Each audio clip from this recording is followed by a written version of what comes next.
Shalom, saudara yang Tuhan Yesus kasihi.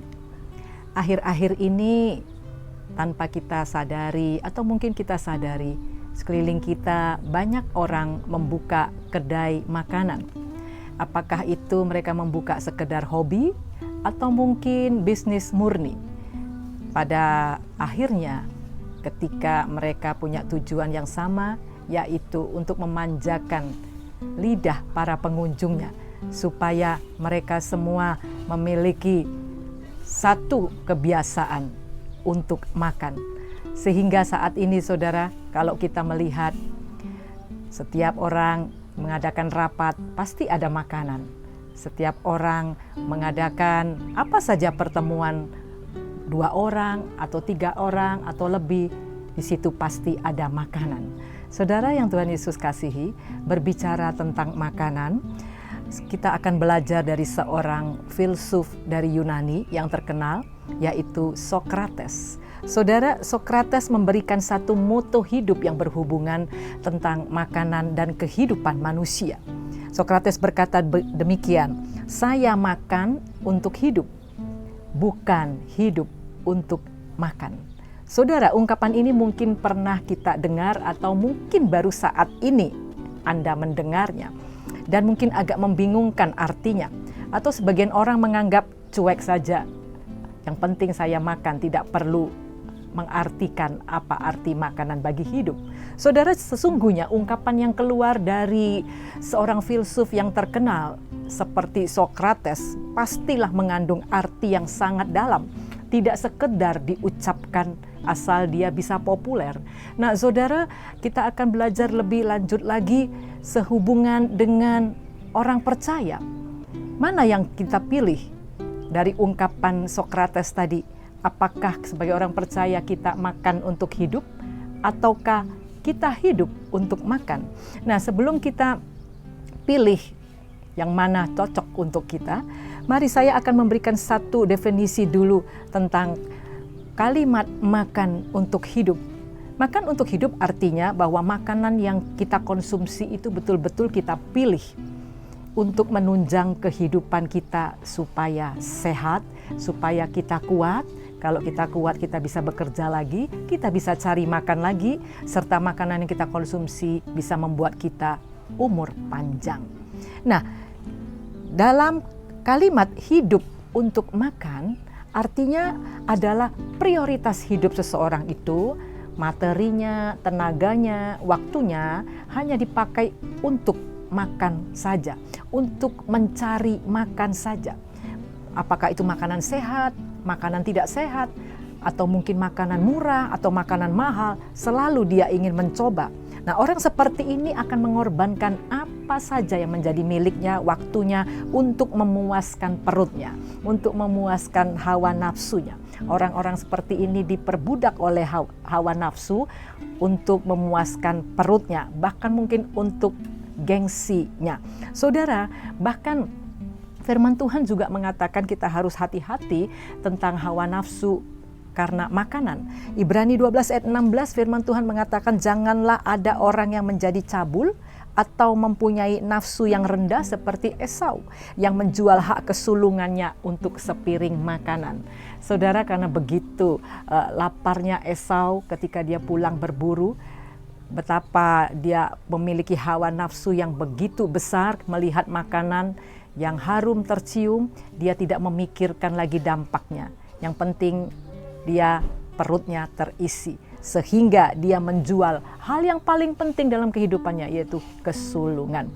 Nah, saudara yang Tuhan Yesus kasihi, jika makan itu untuk hidup, sesuai dengan firman Tuhan, bahwa Tuhan mengatakan dalam doa Bapa kami, Matius 6 ayat 11, Yesus mengajarkan doa sebagai berikut, berikanlah kami pada hari ini makanan kami yang secukupnya.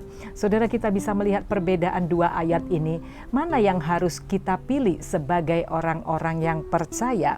Nah, saudara yang Tuhan Yesus kasihi, jelas sekali orang percaya seharusnya memilih moto yang pertama, yaitu makan untuk hidup. Nah, saudara, hari ini kita berbicara tentang bukan makanan jasmani, tapi kita berbicara tentang makanan rohani. Saudara, makanan rohani yaitu makanan untuk jiwa kita, untuk roh kita, yaitu makanan yang diberikan oleh Allah, yaitu makanan melalui Yesus Kristus. Saudara, dalam Injil Yohanes 6 ayat 50 sampai 51, firman Tuhan mengatakan, inilah roti yang turun dari sorga. Barang siapa makan daripadanya, ia tidak akan mati. Akulah roti hidup yang telah turun dari sorga. Jikalau seorang makan dari roti ini, ia akan hidup selama-lamanya. Dan roti yang kuberikan itu ialah dagingku yang akan kuberikan untuk hidup dunia. Amin. Saudara, firman Tuhan mengatakan, Yesus adalah roti sorga. Firman yang jadi manusia. Perkataan firman Yesus adalah makanan pokok bagi jiwa setiap orang yang percaya. Nah, saudara, kita harus memakannya supaya kehidupan rohani kita makin bertumbuh, makin dewasa.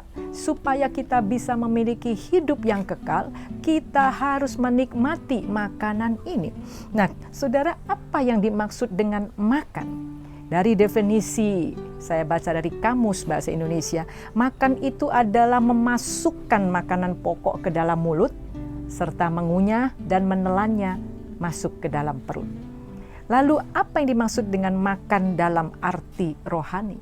Makan dalam arti rohani yaitu memasukkan firman Tuhan, mendengarnya, merenungkannya, menyimpannya, dan melakukannya.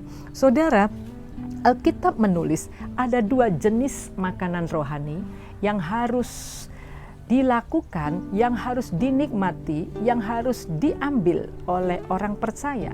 Yang pertama adalah makanan rohani itu berupa susu yang murni.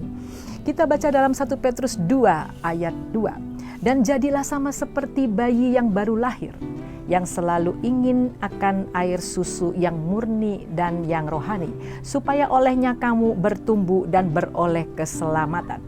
Petrus mengatakan bahwa susu yang murni dan yang rohani itu adalah firman Allah. Sebagai orang Kristen, kita harus seperti bayi yang baru lahir, yang selalu setiap hari mengkonsumsi susu yang murni, yaitu firman Allah. Saudara, kalau kita punya moto, makan untuk hidup, berarti kita harus makan sesuatu yang betul-betul memberikan kita kehidupan, yaitu firman Allah. Nah, yang kedua, firman Tuhan mengatakan jenis makanan yang kedua adalah makanan yang keras. Makanan ini diperuntukkan khusus orang Kristen yang sudah dewasa. Saudara, ketika seseorang setelah bayi, dia mulai bertumbuh dan bertumbuh, makin besar bayi itu, dia akan suatu saat membutuhkan makanan padat atau makanan keras supaya bayi ini bertumbuh lebih dewasa dan makin kuat lagi. Karena di dalam makanan keras, di situ terdapat banyak protein, banyak gizi, dan banyak vitamin-vitamin untuk pertumbuhan tubuhnya. Nah, saudara, kita baca dalam Ibrani 5 ayat 13 sampai 14. Firman Tuhan mengatakan demikian. Sebab barang siapa masih memerlukan susu, ia tidak memahami ajaran tentang kebenaran, sebab ia adalah anak kecil.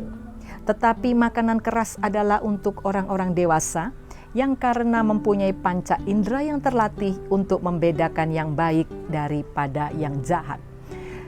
Penulis Ibrani ini mengatakan bahwa susu di sini adalah ajaran-ajaran firman Tuhan, yaitu ajaran-ajaran tentang mujizat keselamatan, ajaran-ajaran dasar tentang berkat.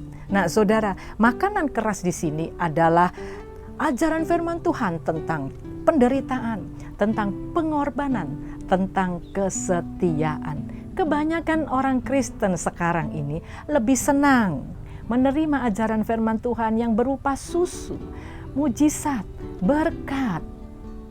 Tetapi ketika diberikan makanan keras, mereka mulai menolak, mereka mulai mundur, mereka mulai murtad. Saudara yang Tuhan Yesus kasihi, mari kita sungguh-sungguh belajar dari moto ini, bahwa kita makan untuk hidup, bukan hidup untuk memuaskan nafsu kita dengan makanan untuk perut kita. Saudara, kembali kepada moto tadi, ada tips yang harus kita siapkan, yang harus kita pakai dan kerjakan selama kita hidup di dunia sebagai orang percaya, yaitu saudara, kita harus pandai memilih makanan buat kerohanian kita makin bertumbuh, supaya kerohanian kita makin kuat, makin dewasa, makin kuat menghadapi tantangan, menghadapi penderitaan. Yaitu tipsnya, carilah makanan rohani yang keras, agar iman kita makin terlatih menghadapi pencobaan dan masalah. Tips yang kedua saudara, pilihlah makanan rohani yang membawa kita kepada kehidupan kekal. Bukan ketika kita memakannya membuat kita malah tambah sakit, membuat kita tambah lemah, membuat kita menjadi seperti anak kecil terus dan berakhir pada kematian kekal. Saudara yang Tuhan Yesus kasihi, saya berdoa kiranya saudara-saudara diberi hikmat oleh Allah untuk selalu mencari makanan rohani yang sehat, yang bergizi, yang keras, sebagaimana orang Kristen yang sudah dewasa siap untuk mengkonsumsinya. Amin. Tuhan Yesus memberkati.